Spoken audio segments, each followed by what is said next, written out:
I've been laying out the bridge post positions for this Signum, Schaller Signum bridge, this one here. And it's really important, probably one of the most important steps of the guitar build, that this is laid out exactly perfectly. And the key here is that this one is actually adjustable, so these little saddles can move up and back, which gives me some wiggle room. Here comes my cat. You're in the wrong place, buddy. But the key here is that you want it in the right place so that you have enough room both on the bass and the treble side. And the truth is that usually the bass side, when you go to intonate it, will be farther back and the treble side will be farther forward. This makes it a bit complicated because even though this bridge actually has 9 millimeters of travel, of room here, the actual saddles themselves are about 2 millimeters, meaning that from here to the front edge here is only 7 millimeters. And when you consider that you have 2 millimeters up here, you really don't have that much space. So you really have to get it perfect. It's better if it didn't have that, so that makes it a little bit easier. So I've gone through a fairly convoluted way of determining this, if you can see my diagram here. This line here is the center line of the guitar. This line is the basically the scale length, meaning the scale length of a guitar is twice the distance from the nut to the 12th fret. So on this particular build, the distance from the nut to the 12th fret is 12.5 inches. So this is the 25-inch mark, where the strings would cross over the body at 25 inches.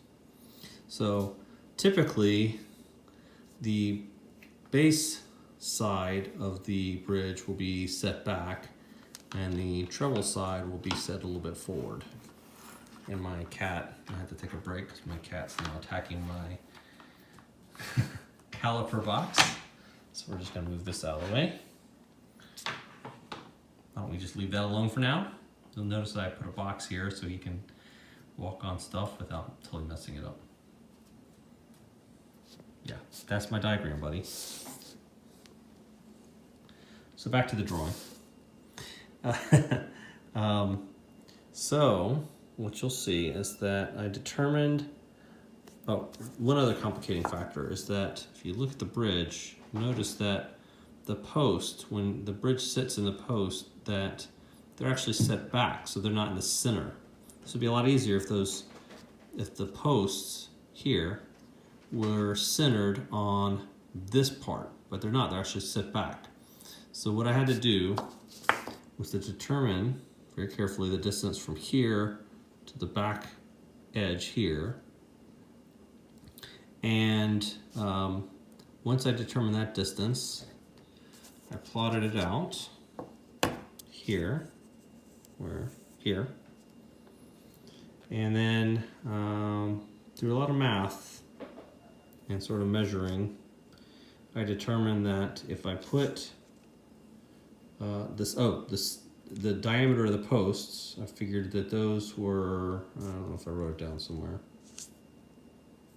Anyways, from the front edge to here is 16 millimeters. So the front edge of the bridge to this position, meaning this here, determined was 16 millimeters. And if I put the front edge of the bridge here, that will give me plenty of adjustment space for the treble side, and then I can have plenty of room for the bass side as well. Seems pretty straightforward. At least now it does. But anyways, then I have to figure out, okay, if that's the back side, where is 1/2 the diameter of the posts themselves, so that I know that when I put that post in, that back edge of the bridge will sit at that exact spot. So I did that and determined the diameter, and then once I did that, you'll see line to center post is here. I drew a parallel line that doesn't look parallel, but they are. I measured them multiple times. I think that's just a perspective thing on the phone. And then determined that the post, thankfully Schaller tells us that the post should be 81.8 millimeters apart. And then half of that is 40.9, obviously.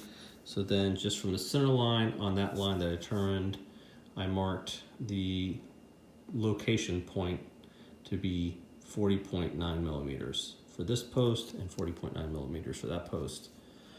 And so that's the idea. And then I made a note to myself so I don't forget that I need to drill the post with 11 millimeter bit. I'm gonna let it fester for a while and just sort of like think about it and make sure that I haven't messed anything up. And then I've plotted it out on the guitar. And I gotta get my cat one more time because he's gonna eat that rubber band. That's not good for him. Once I've plotted it out on, come on, buddy. Once I've plotted it out on the guitar, I'm gonna let it sit for a bit. Then I'm gonna double check my mouth, and then I'm actually going to go and drill the post. This is a big step. It's kind of no turning back. I mean, I guess theoretically I could turn back and plug the holes and re-drill, but then you'd have obvious plugs, and that wouldn't look good. So I'm trying to avoid that. Anyways, that's this.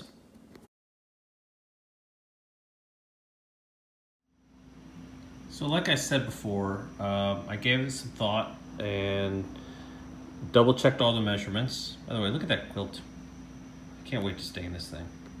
And I had a bit of an epiphany. So I had already marked out the location spots for the post of this bridge, and it occurred to me if I could draw little circles that would be the same diameter as the posts, then I could kind of put the bridge in place and get an idea of making sure everything's gonna fit. So that's what I did. I just used a compass, basically, that's the right diameter to draw those circles.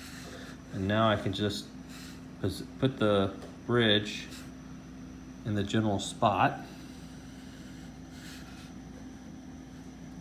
knowing that the back edge of the circle needs to line up with that bridge. Oops. Sorry about that. And now I know it's in generally the right spot, and when I go to measure it with a ruler, and this is going to be awkward, I've done this already, but I just want to show.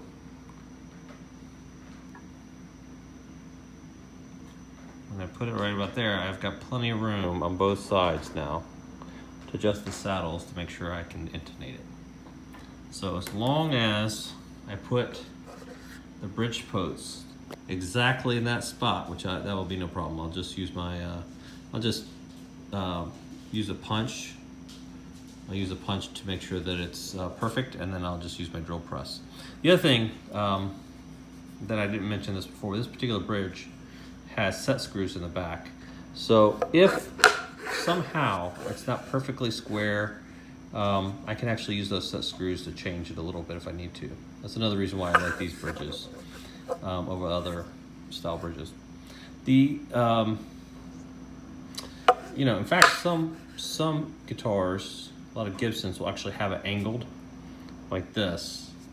Now that's extreme. They'll have it angled a bit, and it's sort of a classic look. But I don't think I want to do that. I've decided I want to be square. So, anyways, that's it. Next step is drilling the holes, and then final sanding and finishing.